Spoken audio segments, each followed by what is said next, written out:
Jesus Christ, light of life. ప్రియమైన సహోదరి సహోదరుడా, ఈరోజు ఆదికాండము 5వ అధ్యాయము ధ్యానిద్దాం. ఈ ఆదికాండము 5వ అధ్యాయంలో కేవలం పేర్లు సంఖ్యల జాబితా మాత్రమే కాదు, మానవుడు ఈ భూమిపై జీవించిన విధానానికి ఒక సాక్ష్యం. ఆదాము నుండి నోవాహు వరకు ఉన్న 10 తరాల వంశావళిని మనం ఇక్కడ చూస్తాం. ఈ వచనాల్లో మరణం యొక్క నీడ కనిపిస్తున్నప్పటికీ దేవుని కృప మరియు నిరీక్షణ కూడా స్పష్టంగా కనిపిస్తాయి. ముఖ్యంగా హానోకు దేవునితో నడిచిన వైనం, మెతుషెల సుదీర్ఘకాలం జీవించడం వంటి దేవుని ప్రణాళికలోని విభిన్న కోణాలను మనకు చూపిస్తాయి. నేటి ఆధునిక కాలంలో మానవుడు ఎంతో వేగంగా పరిగెడుతూ తన మూలాలను మర్చిపోతున్న తరుణంలో ఈ వంశావళి మనకు ఒక ముఖ్యమైన సత్యాన్ని గుర్తు చేస్తుంది. ప్రతి వ్యక్తి జీవితం దేవుని దృష్టిలో లెక్కించబడుతుంది. ప్రార్థన. పరిశుద్ధుడైన మా తండ్రి, ఈ పవిత్ర సమయంలో నీ పాద సన్నిధికి వస్తున్నాము. మానవుడు నీ స్వరూపంలో సృష్టించబడడాన్ని, నీవు ప్రతి తరానికి తోడుగా ఉన్నావని నీ వాక్యం ద్వారా మాకు నేర్పుతున్నందుకు వందనాలు. ఈరోజు మేము ఆదికాండము 5వ అధ్యాయము ధ్యానిస్తుండగా నీ ఆత్మ సహాయాన్ని మాకు దయచేయండి. ప్రాచీన కాలంలో భక్తులు నీతో ఎలా నడిచారో, వారి జీవితాల ద్వారా మేము నేర్చుకోవాల్సిన పాఠాలేమిటో మాకు వివరించండి. మా హృదయాలను తెరిచి నీ స్వరమును వినే భాగ్యాన్ని మాకు దయచేయండి. మా ధ్యానమంతా మీకు మహిమకరంగా ఉండేలా దీవించండి.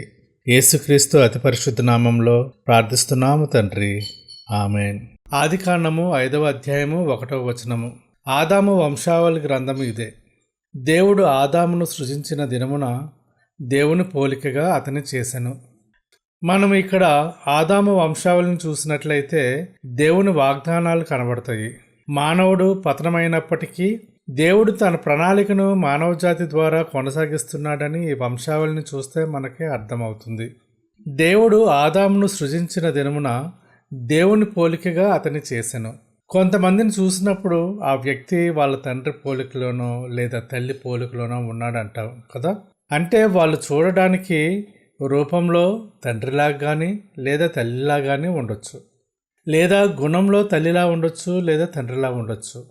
దేవుని పోలిక అంటే కేవలం రూపంలో మాత్రమే కాదు, మానవుడు దేవుని గుణగణాలు కూడా కలిగి ఉండేలా చేశారు. అది దేవునితో మానవునికి ఉన్న సాన్నిహిత్యాన్ని తెలియజేస్తుంది. అంటే దేవుడు మనల్ని తన ప్రతిబింబం వలె ఉండాలి అని ఆశించారు.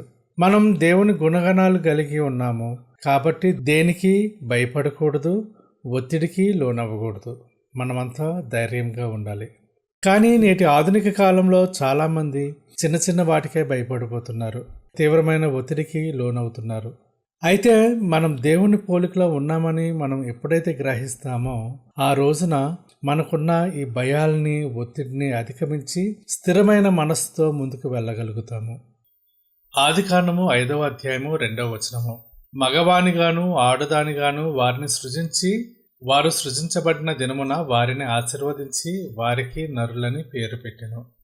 దేవుడు మానవుని సృష్టించిన దినమున వారిని ఆశీర్వదించడం అనేది మానవులకు ఆయన ఇచ్చిన అత్యున్నతమైన ఆదరణ. దేవుడు మనల్ని ఆశీర్వదించాడు కాబట్టి మానవుడు పాపంలో పడిపోయినా దేవుని దయ మరియు ఆశీర్వాదం అతనిని విడిచిపెట్టలేదు. దేవుడు మాత్రం మానవుని పట్ల తన ప్రేమను చూపిస్తూనే ఉన్నాడు. ప్రస్తుత కాలంలో మానవులు తమ ఉనికిని కోల్పోయి నిరాశలో కూరుకుపోతున్నారు. నేటి సమాజంలో నెలకొన్న కుటుంబ కలహాలు, అస్థిరమైన ఆర్థిక పరిస్థితులు, ఉద్యోగం లేని స్థితి, అనారోగ్య భయాలు ఇవన్నీ మానవుని మనోవేదనకు కారణమవుతున్నాయి. అయితే దేవుడు ఆదికాండము 5వ అధ్యాయము 2వ వచనం ద్వారా మనకు స్పష్టంగా చెబుతున్నది ఇదే. దేవుడు నిన్ను సృష్టించాడు, నిన్ను ఆశీర్వదించాడు. యోహాను సువార్త 1వ అధ్యాయము 12వ వచనం చూసినట్లయితే, తన్ను ఎందరు అంగీకరించరో వారందరికీ, అనగా తన నామమందు విశ్వాసముంచు వారికి దేవుని పిల్లలగుటకు ఆయన అధికారం అనుగ్రహించెను. దేవుని ఆశీర్వాదం అనేది మారుతున్న కాల పరిస్థితులకు లోబడి ఉండేది కాదు, అది నిరంతరమైనది. ఆదికాండము 5వ అధ్యాయము 3వ వచనము. ఆదాము 130 ఏండ్లు బ్రతికి తన పోలికగా తన స్వరూపమున కుమారుని కని అతనికి షేతు అని పేరు పెట్టెను. షేతును కనిన తరువాత ఆదాము బ్రతికిన దినములు 800 ఏండ్లు. అతడు కుమారులను కుమార్తెలను కనెను. ఆదాము బ్రతికిన దినములన్నీ 930 ఏండ్లు. అప్పుడతడు మృతి పొందెను.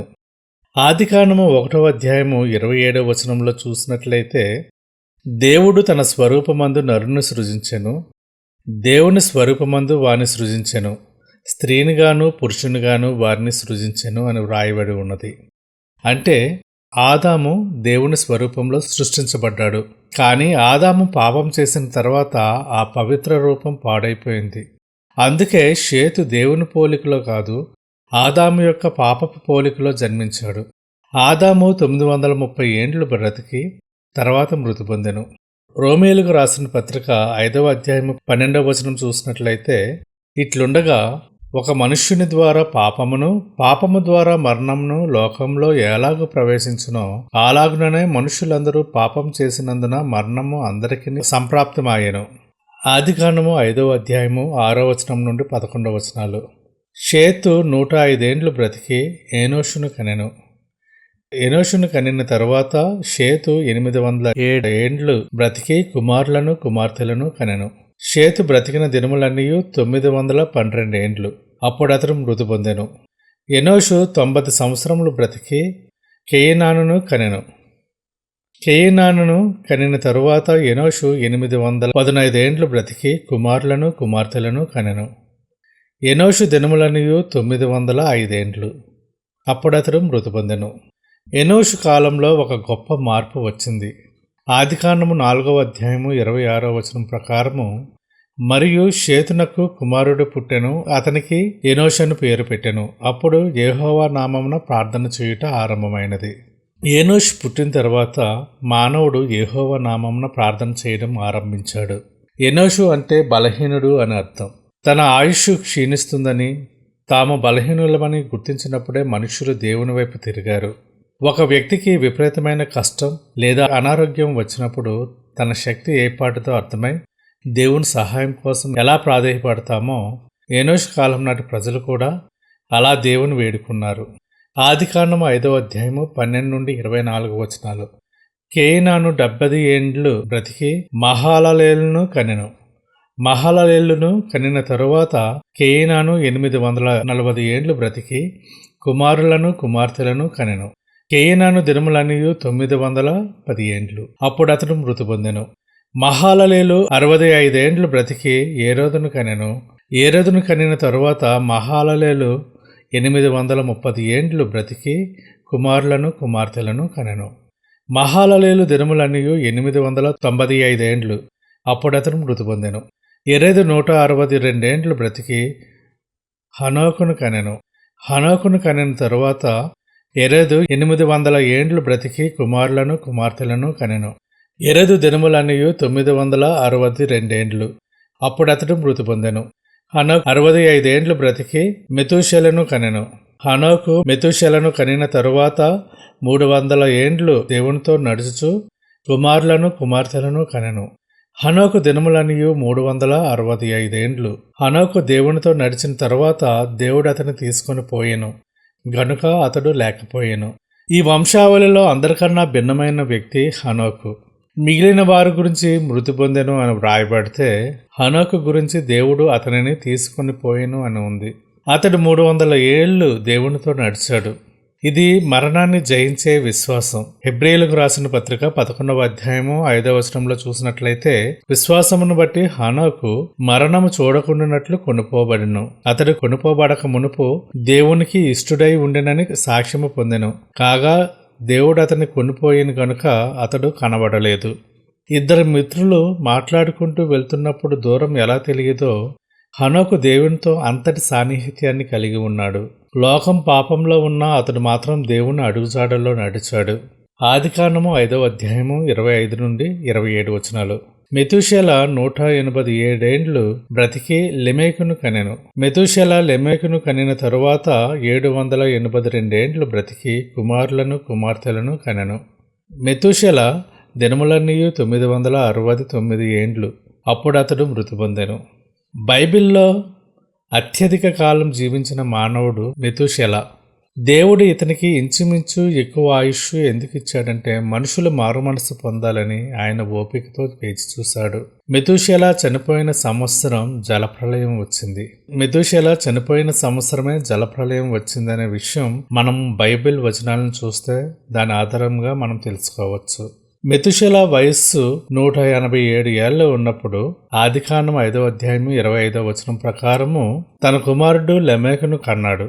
లెమెకు వయసు 182 ఏళ్ళు ఉన్నప్పుడు అంటే ఆదికాండం 5వ అధ్యాయం 28వ ప్రకారము నోవహును కన్నాడు. అంటే నోవహు పుట్టిన సమయానికి మెతూషెల వయస్సు 369 ఏళ్ళు. నోవహు వయస్సు జలప్రలయం వచ్చినప్పుడు ఆదికాండం 7వ అధ్యాయం 6వ వచనం ప్రకారం 600 ఏళ్ళు. అంటే నోవహు పుట్టినప్పటికీ మెతూషెల వయసు 369 సంవత్సరాలు. జలప్రలయం వచ్చే నాటికి నోవహు వయస్సు 600 సంవత్సరాలు కలిపితే మెతూషెల వయస్సు అప్పటికి 969 సంవత్సరాలు. ఆదికాండం 5వ అధ్యాయం 27 ప్రకారం మెతూషెల బ్రతికిన మొత్తం కాలం సరిగ్గా 969 ఏళ్ళు. ఈ లెక్కన మెతూషెల చనిపోయిన ఆ సంవత్సరమే జలప్రలయం సంభవించిందని మనకు స్పష్టంగా అర్థమవుతుంది. మెతూషెల అనే పేరుకు అతడు చనిపోయినప్పుడు అది తీర్పు పంపబడుతుంది అనే అర్థం కూడా ఉంది. దేవుడు ఒక మానవుడు అత్యధిక కాలం బ్రతికేలా చేశాడంటే మనుషులు మారుమనస్సు పొందడానికి ఆయన ఎంత ఓపికతో ఎదురు చూశాడో మనం అర్థం చేసుకోవచ్చు. దేవుని దీర్ఘశాంతం ముగిసిన వెంటనే లోకానికి తీర్పు వచ్చింది. ఒక శిక్ష విధించే ముందు మానవులకు పదే పదే అవకాశాలు ఇస్తాడు. దేవుడు మెతూషెల జీవితకాలం ద్వారా మానవాళికి రక్షణ పొందే సమయాన్ని ఇచ్చాడు. ఆదికాండము 5వ అధ్యాయము 28 నుండి 32వ వచనం వరకు. లెమెకు 182 ఏండ్లు బ్రతికి ఒక కుమారుని కని భూమిని యెహోవా శపించినందువలన కలిగిన మన చేతుల కష్టము విషయంలోనూ మన పని విషయంలోనూ ఇతడు మనకి నెమ్మది కలుగుజేయననుకొని అతనికి నోవాహు అని పేరు పెట్టెను. లెమెకు నోవాహును కనిన తరువాత 195 ఏండ్లు బ్రతికి కుమారులను కుమార్తెలను కనెను. లెమెకు దినములనియు 777 ఏండ్లు. అప్పుడతడు మృతి పొందెను. నోవహు 500 ఏండ్లు గలవాడై షేమును, హామును, యాపేతును కనెను. ఈ వచనాలు ఆదాము నుండి నోవహు వరకు ఉన్న 10 తరాల వంశావళి ముగుస్తుంది. లెమెకు 182 ఏళ్ల వయసులో ఒక కుమారుని కన్నాడు. అతనికి నోవహు అని పేరు పెట్టాడు. నోవహు అంటే హీబ్రూ భాషలో నెమ్మది లేదా విశ్రాంతి అని అర్థం. ఆదాము పాపం చేసినప్పుడు దేవుడు భూమిని శపించాడు. ఆ శాపం వల్ల మానవుడు ఎంతో కష్టపడి చెమటోడ్చి బ్రతకాల్సి వచ్చింది. లెమెకు తన కుమారుని ద్వారా ఆ కష్టాల నుండి దేవుడు తమకు నెమ్మదిని కలిగిస్తాడని ఆశించాడు. లెమెకు మొత్తం 777 ఏండ్లు బ్రతికి మృతి పొందాడు. లెమెకు తన తండ్రి అయిన మెతూషెల కంటే ముందే మరణించాడు. జలప్రలయం రాకముందే దేవుడు లెమెకును తన దగ్గరకు చేర్చుకున్నాడు. నీతిమంతుడైన మానవుడు రాబోయే తీర్పును చూడకుండానే దేవుని ద్వారా విశ్రాంతి పొందవచ్చని ఇది సూచిస్తుంది. లెమెకు జలప్రలయానికి సరిగ్గా 5 సంవత్సరాల ముందే చనిపోయాడు. అంటే దేవుడు తన భక్తులను శ్రమకాలం రాకముందే భద్రపరుస్తాడని అర్థం చేసుకోవచ్చు. నోవహు 500 ఏళ్ల వయసులో షేమును, హామును, యాపేతును కన్నాడు. మిగిలిన పూర్వీకులు తక్కువ వయసులోనే కుమారులను కనగా నోవహు మాత్రం 500 ఏళ్ల వరకు వేచి చూశాడు. ఇది నోవహు యొక్క సహనాన్ని, దైవచిత్తం కోసం అతడు కనిపెట్టిన విధానాన్ని చూపిస్తుంది. సమాజమంతా పాపంలో మునిగిపోయి త్వరపడి నిర్ణయాలు తీసుకుంటున్నప్పుడు ఒక మానవుడు దేవుని సమయం కోసం ఓపికగా కనిపెట్టడం ఎంత గొప్పదో నోవహు జీవితం ద్వారా మనకు తెలుస్తుంది. ఆదాము నుండి ప్రారంభమైన వంశావళి నోవహు దగ్గరకు వచ్చేసరికి లోకం పాపంతో నిండిపోయింది. కానీ దేవుడు నోవహు ద్వారా ఒక కొత్త ఆరంభాన్ని, ఒక రక్షణను, ఒక ఓడను సిద్ధం చేశాడు. పాపం ఉన్న చోట నెమ్మదిని ఇచ్చే దేవుడు మనకు ఉన్నాడని ఈ వచనాలు ధైర్యం ఇస్తాయి. ప్రార్థన. పరిశుద్ధుడైన తండ్రి, లెమెకు ఆశించినట్లుగా మా కష్టాలలో మాకు నెమ్మదిని ఇచ్చే దేవుడు నీవేనని నమ్ముతున్నాము. లోకంలో పాపం, శాపం విస్తరించిన నీవు మాకు నోవహు వంటి రక్షణను, విశ్రాంతిని ప్రసాదించినందుకు వందనాలు. ప్రభువా, ప్రస్తుతం అనారోగ్యంతో బాధపడుతున్న ప్రతి ఒక్కరిని నీ అద్భుత హస్తములతో తాకండి. మాకు నెమ్మదిని దయచేయండి. ఆర్థిక ఇబ్బందుల్లో ఉన్న కుటుంబాలకు లెమెకు ఆశించినట్లుగా ఒక కొత్త ఆశను, సమృద్ధిని దయచేయండి. జ్ఞానం కోరుతున్న విద్యార్థులకు నీ పరలోక జ్ఞానాన్ని అనుగ్రహించండి. కుటుంబాలలో సమాధానం లేని చోట నీ శాంతిని నెలకొల్పండి. భయం మరియు ఆందోళనలతో ఉన్నవారిని నీ రెక్కల చాటున భద్రపరచండి. మా కుటుంబాలలో రక్షణ లేని వారిని దర్శించి నీ వైపు మళ్లించండి. లోకంలోని భయాల నుండి మమ్మల్ని విడిపించి నీ అద్భుతమైన శాంతితో నింపండి. యేసుక్రీస్తు పరిశుద్ధ నామంలో వేడుకుంటున్నాం తండ్రి. ఆమేన్.